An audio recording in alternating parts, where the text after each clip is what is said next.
Donald Trump is having a very bad weekend, which means it's a good weekend for democracy. The Trump campaign is in total panic mode, while Vice President Kamala Harris' campaign is in get out the vote mode. Let's just take a look right here at the split ticket, our favorite pollster. They're the best data guys and gals in the game. Here's what they have the odds right now. Vice President Kamala Harris, 53% to 47%. She's peaking. Donald Trump is collapsing. Take a look at what we're learning about Vice President Kamala Harris's campaign operation right now. A Harris campaign official in Pennsylvania says their volunteer team is averaging, get this, 2,000 door knocks per minute across the state on Saturday as of 12:54 p.m. They are as organized as we've ever seen any campaign in the history of campaigning. Oh, and then there's that Ohio poll that just came out from one of the top pollsters there that only has Donald Trump up within the margin of error, +3 in Ohio, which is a bad sign in other states. And she could take Ohio, especially if Donald Trump is doing things like this. Here's the headline on Drudge Report right now. Blowing it. Donald Trump simulates oral sex on stage. This follows the previous headline, World in Shock as Donald Trump calls for the execution of Liz Cheney. Just look at this individual right here. More demented and unhinged than ever. And I think more and more we have to reflect on this first time cover when President Biden won in 2020.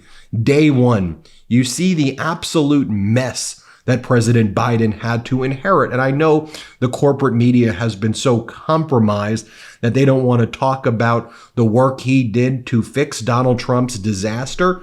But I want you to reflect as you look upon Donald Trump's behavior, even just over the past 72 hours. Look at what he left President Biden. I think that cover says it all. And of course, you all remember now, this has gone mega viral, what Donald Trump was doing in Milwaukee last night. Let's just take a look.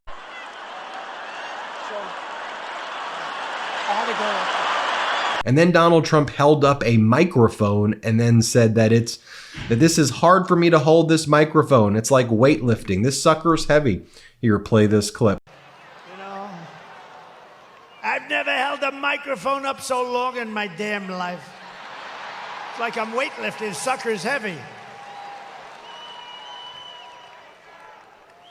And then he looked at a woman in the crowd and says, "You're a beautiful blonde girl." Here, just watch how unhinged it is. And you'll see the kind of dementia-like symptoms there as he just can't keep a straight thought. Here, watch this. With computers all over the place and robots. Lots of robots, by the way.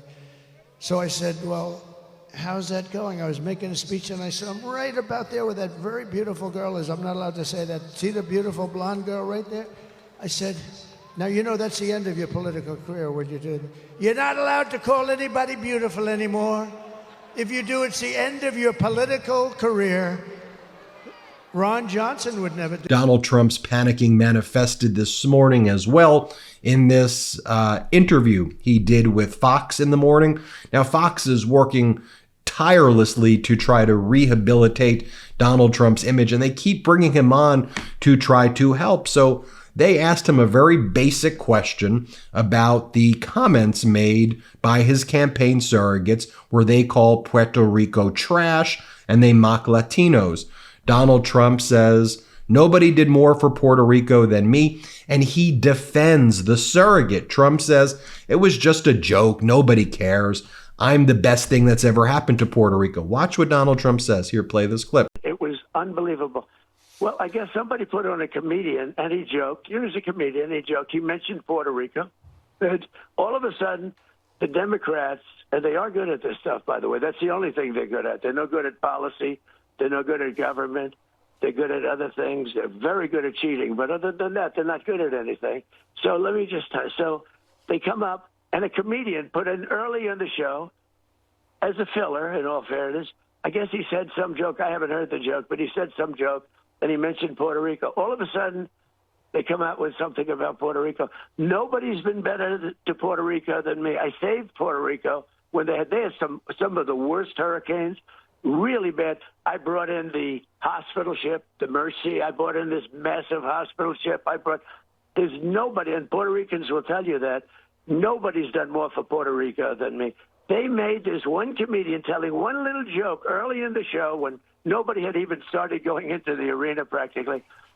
They made this comedian, and they made the whole weekend, and they took out this gorgeous, unbelievable, patriotic evening, and they sort of stained it a little bit by a comedian that I have no idea who he is. He's a man that was put there by very good people and well-meaning people. He mentioned Puerto Rico, and they made it like a big deal. Then in that Fox and Friends interview, or the Fox interview this morning, Donald Trump then doubles down on talking about Liz Cheney having 9 barrels shooting at her. Take a listen. But what I said about her is that a lot of times these bullies, she's a bully. She's a nice female bully, okay? And a lot of times these bullies, they're really weak people.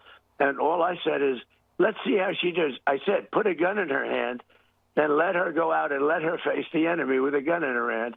And they'll have 9 people or 12 people or 100 people.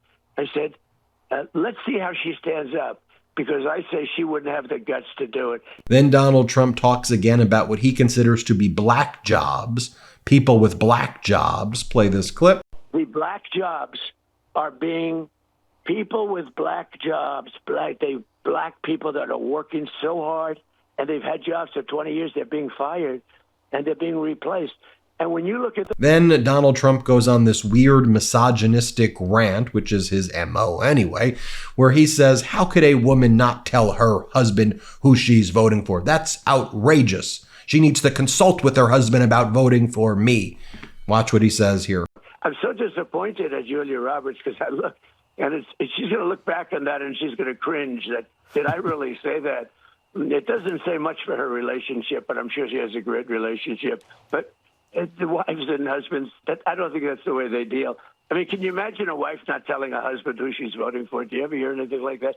Even if you have if you had a bad relationship, you're going to tell your husband, it's a ridiculous ad. It's so stupid. She's going to look back someday and she's going to say, did I really make that? You know, they're into this thing. By the way, you got Vice President Kamala Harris drawing massive crowds today in Atlanta. She's got surrogates, for example, Hillary Clinton in Tampa, Florida, getting out the vote there. And I know a lot more Republicans than Democrats have voted in Florida, but there's a massive amount of independents who have voted in Florida as well. And I've spoken to a lot of Republican friends that I have in Florida. That doesn't mean they are Trump supporters. I've always said for the past 3.5 years, there's a massive political realignment in America, and Republican does not mean MAGA Trump. Republicans, classic Republicans, are sick and tired of this guy, and they are on the side of pro-democracy. One of the ways we know that Donald Trump is panicking is he also has all of his surrogates out there doing TV interviews, already spreading lies that there's massive fraud in Pennsylvania.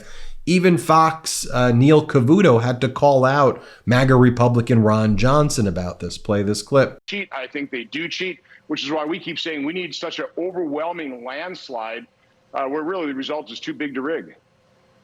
I'm just thinking of those remarks. Of course, the Democrats challenge what you say, sir. And you know, Donald Trump talking about some mysterious shenanigans going on in Pennsylvania, whether Republicans are the ones laying the groundwork for an election whose results they will not accept if they lose. Well, again, I want to accept the results. I want a fair, legitimate election. I don't want any legitimate vote canceled out by a fraudulent vote. But we know that election fraud occurs in every election. It's just a matter, you know, how large of a fraud is it? Okay. Senator, we'll watch very closely. Thank you very much. Also, folks, the FBI had to come out with a bulletin because all of the MAGAs are now trying to circulate these fake videos to try to cause chaos at the polls. So the FBI put out this statement on false videos being put out by these MAGA extremists. The FBI is aware of 2 videos falsely claiming to be from the FBI relating to election security. One stating that the FBI has apprehended 3 link groups committing ballot fraud and a second relating to the second gentleman. These videos are not authentic, are not from the FBI, and the content they depict is false. Election integrity is among our highest priorities, and the FBI is working closely with state and local law enforcement partners to respond to election threats and protect our communities as Americans exercise their right to vote.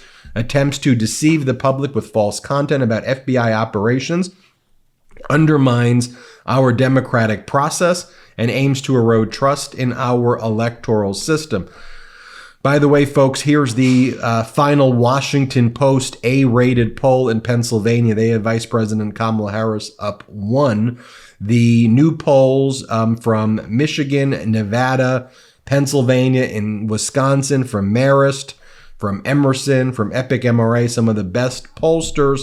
Donald Trump doesn't even crack 49% in any of them, which I think is a big deal. We've always said Trump's got that 47% ceiling. Has he added to it? I'm not seeing it. And this data right here is very favorable for Vice President Kamala Harris. Also, as part of Donald Trump's panicking this morning, we also got this great article from The Atlantic. Inside the ruthless, restless final days of Trump's campaign, what's discipline got to do with winning? Donald Trump said. One of the things that Donald Trump wanted to do throughout the campaign was to call President Biden. I don't mean to say the word. I'm just letting you know what Trump said. They wanted to call President Biden a retard, and that they wanted to make that their central messaging. Donald Trump says the guy's a retard. He's retarded. I want to call him that. I want to call him retarded Joe Biden. And I wanted to post that over and over again. Well, the article goes on to say that the campaign managed to kind of create some modicum of discipline, but now Donald Trump brought in Corey Lewandowski, and Trump's just being Trump right now, giving oral sex to microphones, threatening the life of Liz Cheney, trashing the Puerto Rican community, attacking Latinos, attacking black communities, and generally offending every single person.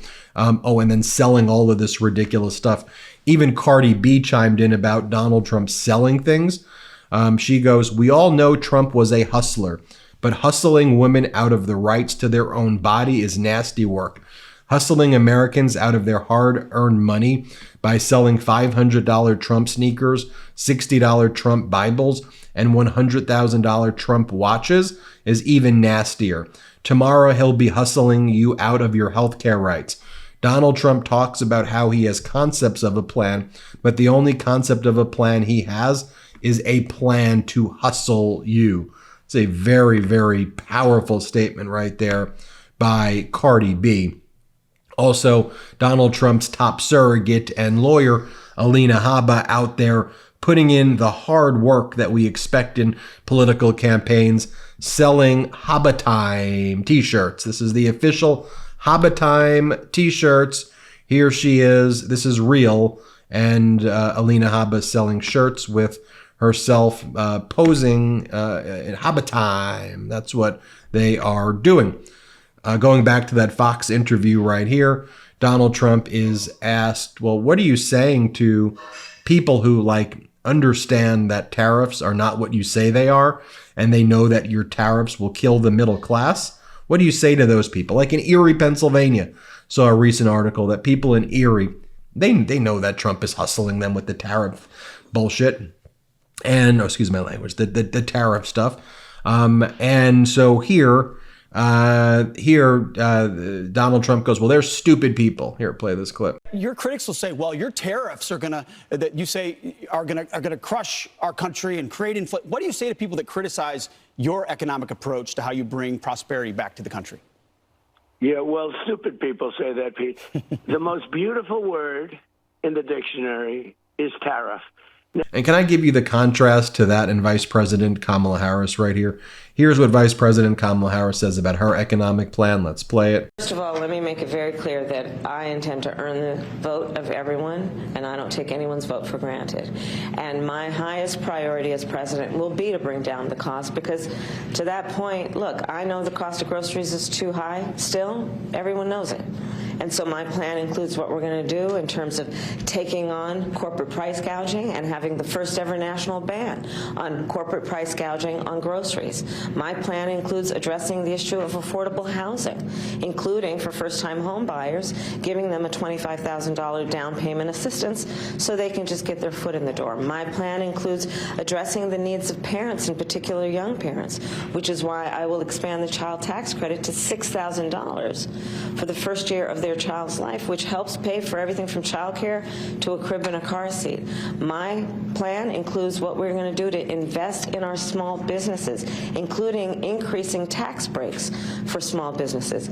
And overall, my plan, which is about building an opportunity economy, has been reviewed by leading economists in our country, from Goldman Sachs to 32 Nobel laureates, all whom have said that my economic plan actually will strengthen America's economy. They've reviewed Donald Trump's plan and have determined he will weaken America's economy, he will ignite inflation, and he will bring on a recession by the middle of next year.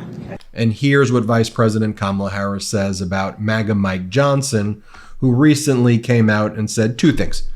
MAGA Mike Johnson said, number one, he and Donald Trump have plans to repeal the Affordable Care Act on day one, removing health care to millions of Americans.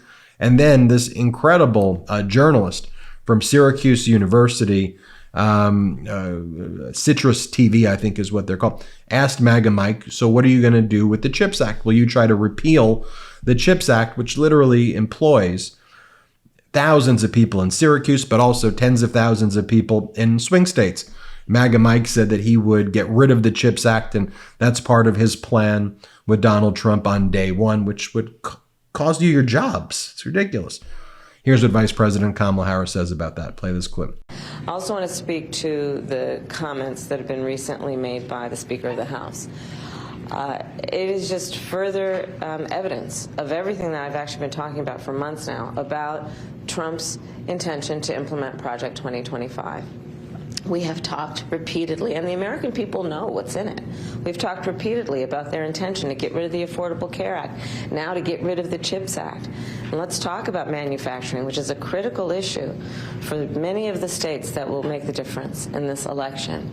Donald Trump, when he was president, lost 200,000 manufacturing jobs. We have created over 700 new manufacturing jobs.